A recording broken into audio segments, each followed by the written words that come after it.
Chers amis, bonjour. Alors nous allons continuer sur la lettre bête et sur la deuxième dimension, c'est-à-dire la gematria de la lettre bête. Ce qui est intéressant, c'est que bête c'est combien? C'est 2. Qu'est-ce que ça veut dire? Ça veut dire en vérité, Rabotai, une chose incroyable. C'est que l'apparition du monde, la création du monde, le monde entier est en vérité une dualité. C'est-à-dire une relation entre deux choses à chaque fois. Comme par exemple, on sait qu'il y a, le monde est créé en dualité, c'est-à-dire on a par exemple le jour et la nuit, on a l'homme et la femme, on a le corps et la neshama et l'âme, on a la matérialité et la spiritualité, on a le ciel et la terre, on a l'olam hazé olam haba, on a la Torah shebirtav, Torah shebaal peh, on a le Yetzer Tov, le Yetzer Hara, le mauvais penchant, le bon penchant, on a mitzvot aseh, mitzvot aseh. On voit qu'en vérité que le monde entier et toute la création a été créée en duel. Et en vérité, qu'est-ce qui se passe? La réalité de la chose, c'est qu'il y a deux choses qui sont complètement contradictoires, mais en vérité qui se complètent. Et le but de la lettre bête, c'est de prendre les choses qui sont à l'opposé, complètement contradictoires, qui sont le contraire de chacun de l'autre, mais en vérité qui viennent aussi les relier ensemble. Et ça, c'est ce qui est mentionné dans la lettre bête, qui est la maison. C'est-à-dire de prendre des choses et de prendre la valeur numérique de 2, qui est la dualité, et de les mettre ensemble. Maintenant, ce qu'on voit aussi, c'est que dans la lettre bête, d'accord, on voit que, comme on l'a mentionné, la lettre bête vient aussi exprimer ce qu'on appelle l'abondance. Parce qu'on sait que 1, c'est l'unité, et 2, c'est la dualité. Donc c'est 2. 2, c'est déjà l'abondance. Maintenant, ce qui est intéressant, c'est que même dans le mot, quelles sont les lettres qui expriment cette abondance, c'est la lettre bête, qui est 2, valeur numérique de 2, c'est la lettre kaf, resh, qui est la lettre qui est la valeur numérique de 200, et il y a aussi la lettre kaf, qui est la valeur numérique de 20. Maintenant, quand on prend la lettre bête, resh et kaf, on voit que c'est la racine du mot beracha, qui est l'abondance. Maintenant, ce qui est intéressant dans le mot beracha, c'est qu'il y a la lettre bet, resh et kaf. Regardez, je vais vous montrer. Bet, resh et kaf.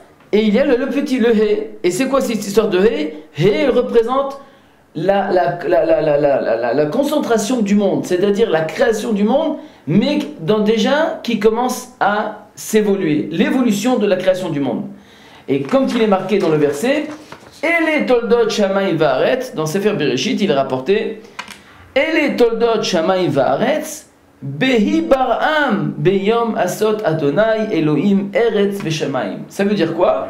Voici les toldot, c'est-à-dire voilà comment le monde a été créé, behi bar'am, et les chachamim, c'est-à-dire quoi?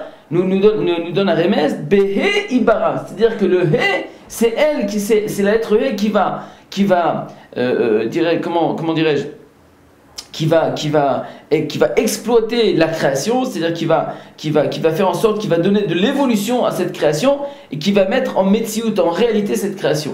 C'est-à-dire qu'il y a eu une base, et ce qui a fait le bête, c'est la base de la création, c'est la dualité, etc., etc. C'est déjà d'avoir, comme dirais-je, en concentration.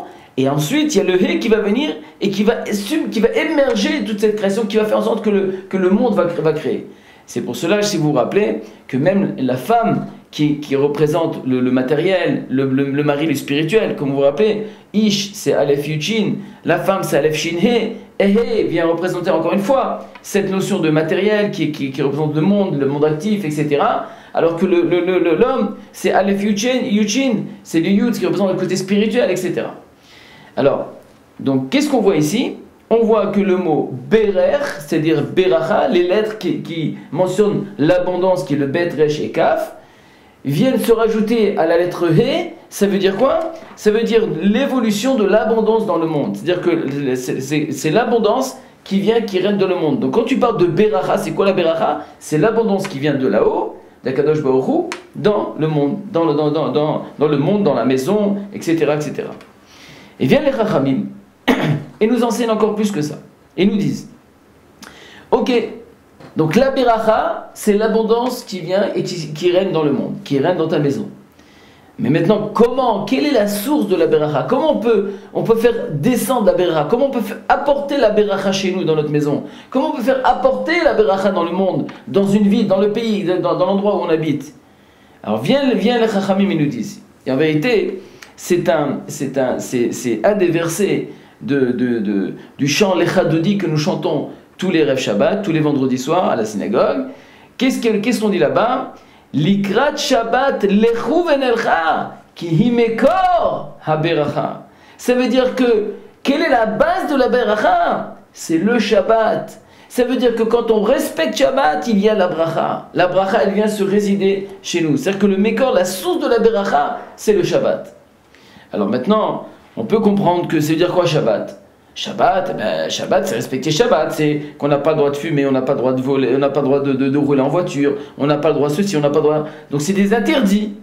Alors il faut savoir, si quelqu'un respecte Shabbat uniquement avec les interdits, cette notion de beracha ne concerne pas du tout. Il va respecter Shabbat, c'est vrai qu'il a respecté Shabbat, mais cette notion de beracha ne peut être attribuée, ne peut se résider uniquement, pas seulement sur les personnes qui ont pratiqué Shabbat, ça veut dire qu'ils n'ont pas roulé Shabbat, qui n'ont pas allumé le feu Shabbat, qui ont respecté les lois du Shabbat, d'accord? Mais cette bracha ne pourra pas résider sur eux.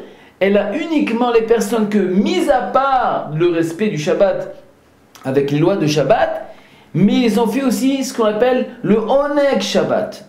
Où c'est mentionné ça? Dans le Mishnah Berura. Le Mishnah Berura, il rapporte, dans le Shulchan Aruch, il a rapporté comme ça. Voilà ce que le Chafer Etzraïm nous enseigne. C'est une Gemara qui est dans Shabbat aussi, dans page 118. Qu'est-ce qui a marqué là-bas? Veyesh poskim, il y a des poskim qui disent D'ikaro min haTorah Shabbat ou bichlal mikrei kodesh shenemar biyom hashvi Shabbat Shabbaton mikrei kodesh. C'est-à-dire qu'il y a une mitzvah exceptionnelle dans Shabbat qui s'appelle Oneg Shabbat. Et cette mitzvah elle est min haTorah. Ve mikra kodesh pirusho, puis les Chachamim, c'est quoi mikra kodesh? Dainu lekatsho vilechabdo. Comment tu es mechabed le Shabbat? Comment tu donnes le kavod à ton Shabbat? Pas seulement en observant les lois du Shabbat, mais aussi en lui faisant kavod. Comment? Avec de beaux habits pour Shabbat, avec un bon repas pour Shabbat. Ça veut dire c'est d'embellir ton Shabbat.